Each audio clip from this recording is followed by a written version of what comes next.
Hey guys, I'm over in Belfast for a few days, beautiful Belfast. I've got my Surface Pro 6 and I've got it in tablet mode right now. I picked up the Surface Pro pen. I'll maybe do a video about this in a few weeks. This was over £70, which for an accessory like that is excessive. But I must admit I really like it. I really am enjoying what this allows me to do as far as taking notes and all that. And look at this, magnetic. I've been using this in tablet mode because I've been reading a lot of tech news, as I do. And there's been a lot of interesting stories over the last day or so. In the phone world, the big news is that the Samsung Galaxy Fold, which is like a 2000 smartphone that folds open and kind of looks like a tablet, it's due to release in a few weeks, but it's been breaking.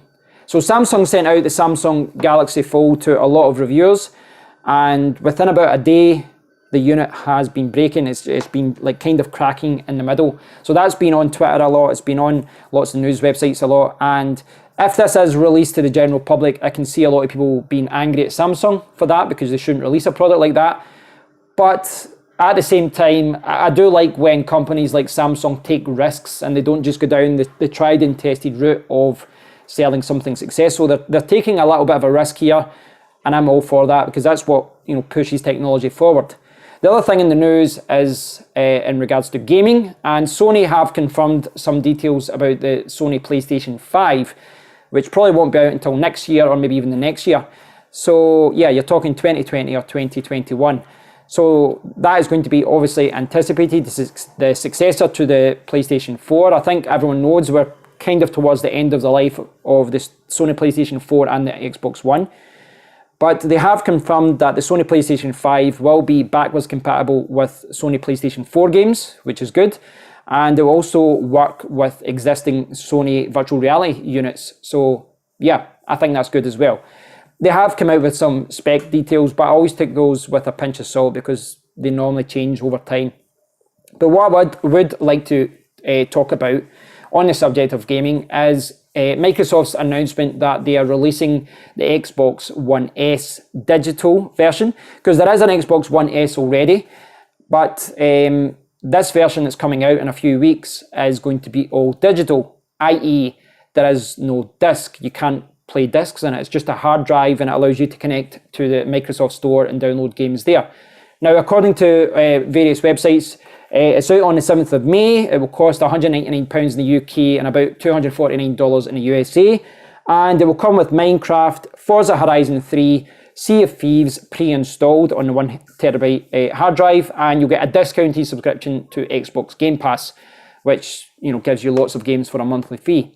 So I don't know why Microsoft is doing this. I've saw some speculation as to why they're doing this, but as someone who doesn't have an Xbox, as someone who would buy an Xbox because my friend Michael has one and I could play games with him, and we play Call of Duty sometimes down at his house.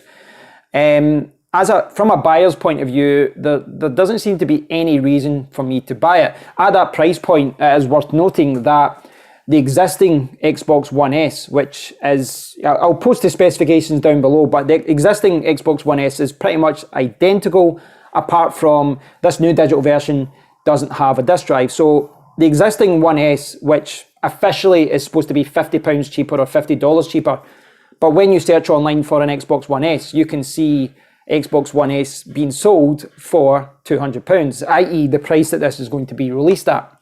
So as a buyer, as someone who doesn't have an Xbox right now, I've got a PlayStation 4, why would I buy an Xbox One S digital without the disc drive when the same version exists for the same price with a disc drive?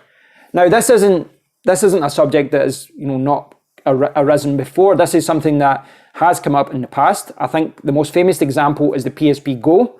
I have the PSP Go. I love it. It's one of my favorite consoles. But I remember when it was first released, a lot of game stores refused to sell it because they made their money selling games. They didn't want to sell a version of the Sony PlayStation Portable that didn't allow them to sell games. So it was slated at the time, and a lot of reviewers said that, well, why would you buy a PSP Go? It's a great little machine, but you can't play UMD discs on it. You can't play disc games on it.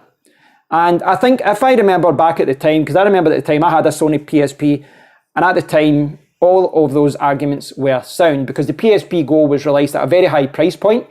the PlayStation Store didn't have, you know, it wasn't as rich and as today. You know, there wasn't a fantastic games catalogue for PSP.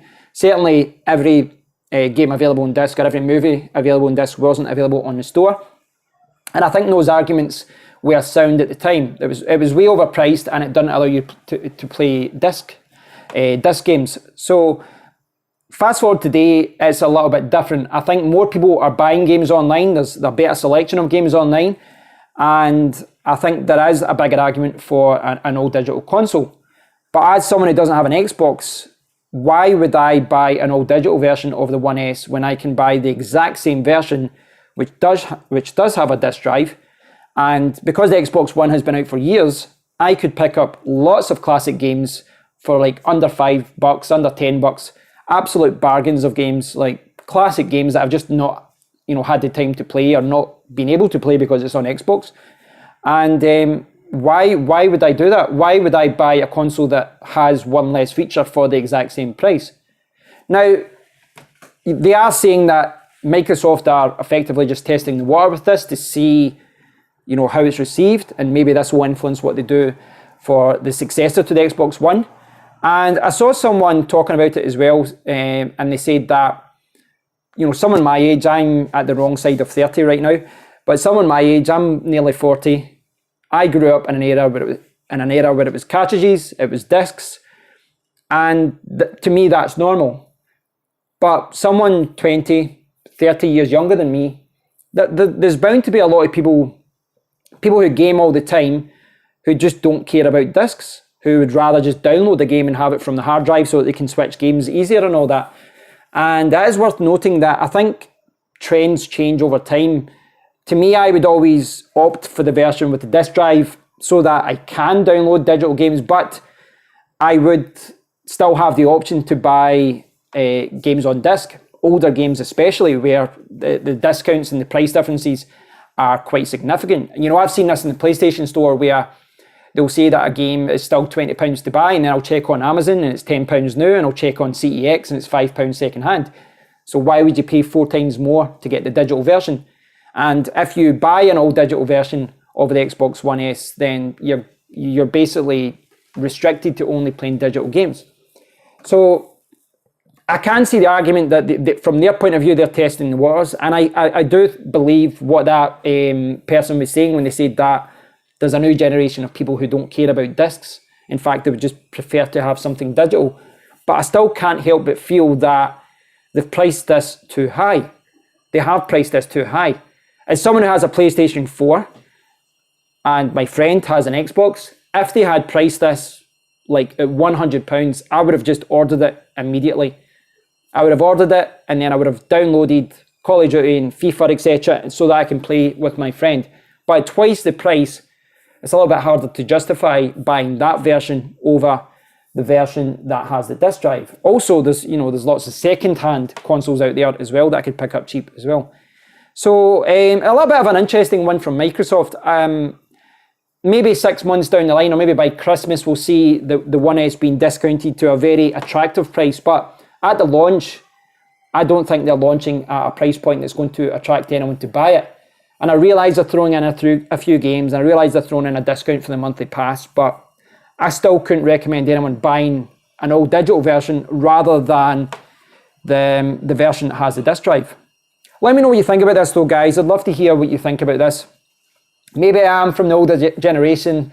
I don't have any kind of an emotional attachment to discs per se. But from a value point of view, if I can buy a version of a game significantly cheaper on disc, then I'm always going to buy that over the digital version. Plus, you've got something tangible which you can sell later. But maybe I'm wrong. Maybe this is the way things are going. We've saw, Google's announcement with their cloud gaming service coming soon as well. Maybe this is just the way things are going. Maybe we can't stop it. I don't know. I'd love to hear what you think about this though, guys. I'd love to hear what you think about the Xbox One S. Personally, I think this could have been a missed opportunity to bring lots of new people into the Xbox world if they brought it down at a lower price point. But maybe at the end of the year, we'll get that lower price point. I don't know. Thanks for watching, guys. I'd love to hear what you think about this and the Samsung Galaxy Fold and the upcoming news about the Sony PlayStation 5. But that's a long way until that arrives. Thanks for watching, guys, and I'll speak to you all very soon. Take care.